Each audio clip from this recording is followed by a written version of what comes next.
Hello, my name's Julia Williams. I'm a registered migration agent with Migration Downunder. I've been a registered migration agent now for 25 years, and I'm registered with Omara, which in Australia, if you do offer immigration advice and you take payment for it, then you must be registered. Even if you don't take payment and you're providing advice, you must be a registered migration agent or a lawyer. And do be careful that not all lawyers are qualified and practice in the area of immigration law. So just be mindful when you're selecting who's going to be representing you for either your visa application or your citizenship application or your appeal, then make certain that you've done the relevant research. And what that research should be is, if they are a registered migration agent, how long have they been registered? Have they got reviews? What are their reviews like? Have they got experience in the area that you're seeking assistance in? And are they working with a team, or are they working on their own? Because many who are sole traders, sole practitioners, don't necessarily have the fallback of a team when things may get a little complicated. So bear that in mind. Look at how long they have been practicing in immigration law. And the same goes with a lawyer. You don't actually need a lawyer over a registered migration agent. Both are equally equipped to be able to advise you.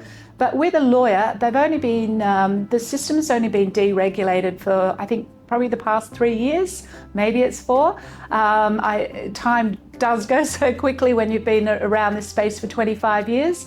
But look at those that have been accredited and those that have been practicing and specialise in immigration law. Somebody that works on their own and maybe they're doing conveyancing, maybe they're doing commercial law, they don't necessarily have that expertise in immigration law. So just be careful as to how you select who's going to assist you in a very important journey, because it is life-changing. And also be careful if you're working for an employer wants to do it themselves. If they're not a lawyer or if they're not a registered migration agent, then it's not about just filling out an application form. Sadly, I've seen many employers make terrible mistakes that have cost not only in money, but cost the livelihood of that particular visa applicant, as they've missed out on an opportunity because the employer wasn't aware of all the intricacies behind the actual visa application itself. And whilst they've saved money in the short term, it's actually cost dearly at the end, not just in monetary terms, but also people's lives. And that's the problem. We don't put anyone's lives in risk by making certain that we have done due diligence in making certain that we're across all the legislative changes that have occurred in that particular application, because immigration law changes regularly.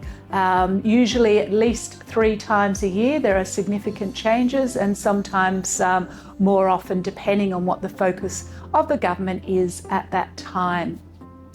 Also be aware, if you're overseas and you're using someone that may practice in that area, they may not be registered, they may not be qualified. They don't actually, sadly, have to be registered to give advice overseas, but I've seen a lot of cases that have worked out for the worse by using overseas operators. So just be vigilant. Because whilst they may charge a lot less, whilst they may speak your language, you are not protected as a consumer like you are if you are here in Australia as a registered migration agent or a lawyer. You're protected by, your consumer protection is through either the registration agent's migration authority or the Law Council. So you do have a fallback there. So I guess key points in choosing an advisor: choose someone that you trust, choose someone that has got a good reputation, choose someone that has been working in this area of law for a good period of time, and choose someone that is not necessarily working on their own, but it's got a team of people and always there available. So if you'd like to know more, if you'd like our assistance, then do get in touch with us, and stay tuned on all the updates by subscribing to our newsletter and social media channels.